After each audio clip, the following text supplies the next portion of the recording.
Hello, I'm Lihuang Wung. I'm an urban planner with the city of Tacoma. I used to serve as the project manager for the Tacoma Chinese Reconciliation Park. The first portion of the park introduces the history of Chinese laborers and immigrants back in 1880s in Tacoma and their lives and their work, and more importantly, how the Tacoma method, the Chinese expulsion tragedy happened. So after this part, you progress into the second portion of the park where the park opens up for you. And you will see some additional traditional Chinese park features. This is where you reflect on what you just learned from the first part, and then you start to think about the reconciliation. And then you move on to the last part of the park,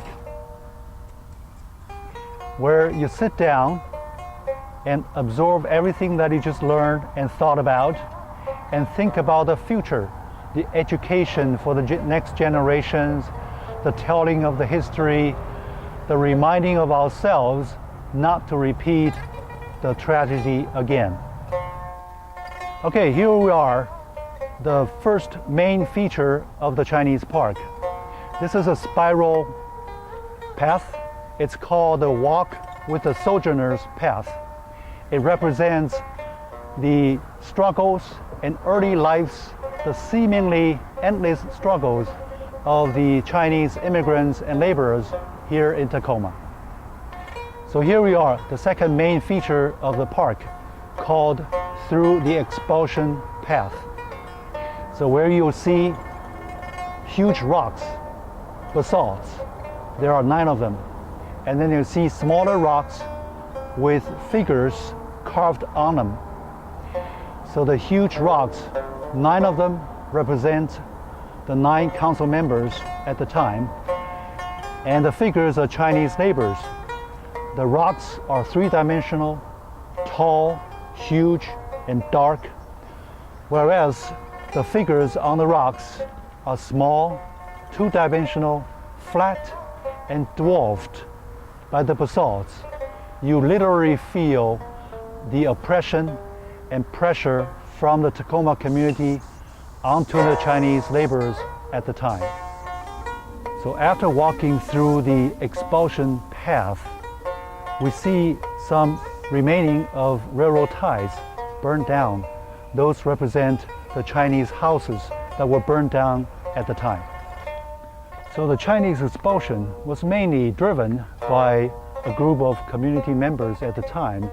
There were primarily 27 of them. This interpretive signs tell the stories of the Committee of 27 and how they were never held accountable. This sign is mounted on 27 posts, dark posts, representing the Committee of 27. So after walking through the expulsion, the dark chapter of Tacoma's history, the park opens up for you. And first you're gonna see the string of the Pearls Bridge over the grotto of the Tides. So here we are at the Futo Ting. This is one of the lions in front of the Ting, safeguarding the structure. This is a male lion. And this is a female lion with a cub with her. In Chinese tradition or culture, the male is always on the left and female on the right.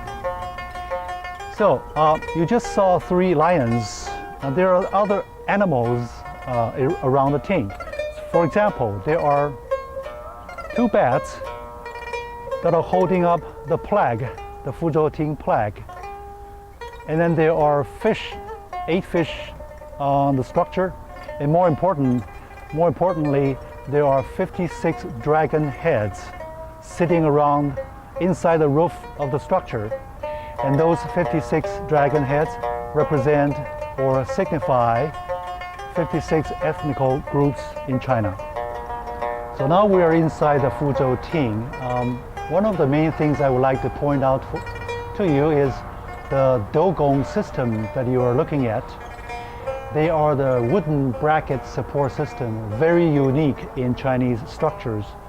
They are there for not only decorative purposes, but more importantly, structural support.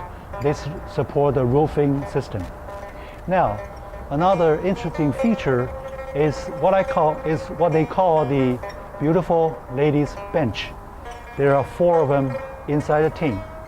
Now you see, in ancient China, girls before they were married, they were not supposed to be outside of their mansion or to be socialized with the outside world.